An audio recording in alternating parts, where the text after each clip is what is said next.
আসসালামু আলাইকুম। আমি আজকে রান্না করব মুরগির মাংস। প্রথমে পেঁয়াজ কুচি আর কাঁচামরিচ কড়াইয়ে দিয়ে নিয়েছি। কাঁচামরিচগুলা সম্পূর্ণ কেটে দিইনি, সামান্য একটু একটু চিড়ে দিয়েছি, যেন কাঁচামরিচের বীজগুলা তরকারিতে না বেশি বের হয়ে যায়। সেই জন্য অল্প একটু মুখের কাছে চিড়ে দিয়েছি। আর পেঁয়াজ কুচিও দিয়ে দিয়েছি। এবার কড়াইয়ে ঢেলে নাড়াচাড়া করব। নাড়াচাড়া করতে করতে পেঁয়াজগুলা একটু বাদামি কালার হওয়ার অপেক্ষা করব। একটু বাদামি কালার হলে তরকারিটা বেশি ভালো লাগে। এই যে আস্তে আস্তে একটু বাদামি কালার হচ্ছে। এবার আমি দিয়ে দেব রসুন আর আদা, তার সাথে একটু লবণ দিয়ে মশলাগুলা ভালোভাবে নাড়াচাড়া করে নেব। আমি গুঁড়া মশলাগুলা পরে দেব, কারণ এই মশলাগুলো আগে ভালোভাবে একটু নাড়াচাড়া করে ভেজে নিই, না হলে ওই মশলা একসাথে দিলে মশলা পুড়ে যেতে পারে। সেই জন্য রসুন বাটা, আদা বাটা আর লবণ দিয়ে ভালোভাবে নাড়াচাড়া করে নিচ্ছি। এইভাবে নাড়াচাড়া করে নিলে তরকারিতে কোনো রসুনের কিংবা আদার কোনো রকম কাঁচা গন্ধ করবে না। আর এখানে আমি নিয়েছি গুঁড়া মরিচ, হলুদ, তেজপাতা, দারচিনি, এগুলো সব নিয়ে তরকারিতে দিয়ে দিয়েছি। দিয়ে একটু নাড়াচাড়া করছি। নাড়াচাড়া হয়ে গেলে অনেক বেশি করে নাড়াচাড়া করবেন, যাতে মশলাটা নিচে না ধরে যায়। আপনার মশলাটা যদি ভালোভাবে ভাজা হয় তাহলে আপনার তরকারিটা অনেক মজা লাগবে। মশলাটা একটু ভালোভাবে ভেজে নেবেন, যেন কোনো গ্যাস গন্ধ না করে। এরপরে কাটা ধোয়া মাংসগুলা এবার মশলার মধ্যে দিয়ে দেব।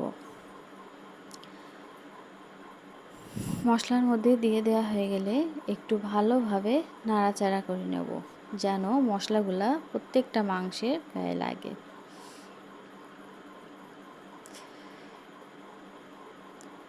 ভালোভাবে নাড়াচাড়া করে নিয়ে ভালোভাবে নাড়াচাড়া করে এবার একটু ঢেকে দিতে হবে। আর এই দিকে আমি করে রেখেছি পুঁইশাক ভাজি। পুঁইশাক ভাজি আগেই করে রেখেছি। এরপর ঢাকনাটা তুলে আরেকটু ভালোভাবে নাড়াচাড়া করে নিতে হবে। মনে রাখবেন, তরকারি যত কষাবেন তরকারির টেস্ট তত বেশি হবে। আর মুরগির মাংসের পা, ডানা, চামড়া এগুলা আমার মেয়ের বেশি পছন্দ, সেই জন্য এগুলা নেওয়া লাগে। ও খাবার খেতে গেলে আগে ওইগুলাই খোঁজে। মুরগির মাংস আমি যেদিন রান্না করি ওর জন্য আগে ওগুলা রান্না করে তুলে রেখে দিই। পরে ঢাকনা খুলে আরেকটু নাড়াচাড়া করে নেব। আর এই যে দেখতেই পারছেন মুরগির মাংসে অনেক তেল, সেই কারণে আমি কিছু আলু কেটে রেখেছি, যেন তরকারিতে এত তেল না হয়। আলুটা দিলে তেলটা অতটাও বোঝা যায় না, সেজন্য কিছু আলু দিয়ে রেখেছি। আর মাংসের আলু খেতে আমার ভালো লাগে।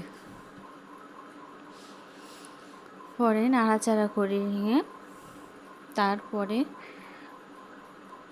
একটু পানি দিয়ে দেবো।